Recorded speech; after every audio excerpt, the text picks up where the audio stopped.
3 সপ্তাহ আগেও অনেকে বলছিল ইরানের সময় শেষ, অথচ আজকে মনে হচ্ছে সময়টা শুধু ইরানের। হরমুজের পানির উপর আগে তেল ট্যাঙ্কার দেখা গেলেও এখন ডলার ভেসে থাকে, কারণ এক একটা জাহাজ প্রণালী পার হতে অনেক টাকা চার্জ দিচ্ছে যা আগে ফ্রি ছিল। হরমুজের উপর কোন দেশ কতটুকু নির্ভরশীল দেখা যাক।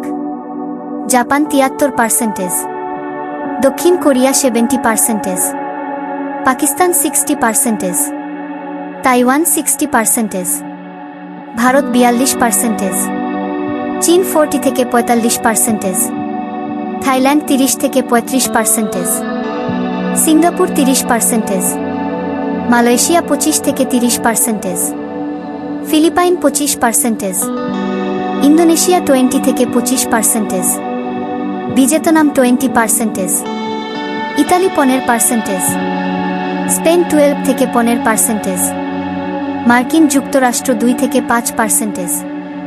এই লিস্টের সবচেয়ে বড় নাম জাপান, যারা ইতিমধ্যে ইরানকে ট্যাক্স দিয়ে তেল পরিবহনে রাজি হয়েছে।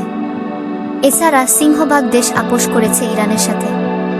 তবে 60% তেল পরিবহন করা তাইওয়ান জানিয়েছে এপ্রিল মাস পর্যন্ত তাদের কাছে স্টক রয়েছে, তাই যুক্তরাষ্ট্রের জন্য তারা অপেক্ষা করার সিদ্ধান্ত নিয়েছে। এই লিস্টের বড় নাম জাপান হলেও তারা মার্কিন জোটে অংশ নিয়েছে। কোনো কারণে ব্রিটিশ রয়্যাল নেভির মাধ্যমে নেতৃত্ব দেয়া এই জোট যদি ব্যর্থ হয়, তাহলে ইরান চায়না জোট জাপান ও তাইওয়ানের মতো দেশের সাথে কেমন আচরণ করতে পারে মনে হয়? আমার মতে হরমুজ দিয়ে তেল সরবরাহের ক্ষেত্রে তাদের কাছ থেকে কয়েক গুণ বেশি ট্যাক্স নেওয়া হতে পারে। এখনো পর্যন্ত হরমুজ পার হতে অপেক্ষা করছে 2,500 জাহাজ। ইতিমধ্যে কয়েক ডজন জাহাজ ট্যাক্স দিয়ে প্রণালী পার হয়ে গেছে। এই অবস্থার উন্নতি হওয়া মানে চাইনিজ ইউয়ান আরও শক্তিশালী হওয়া ও ডলার ক্রমেই আরও দুর্বল হয়ে পড়া।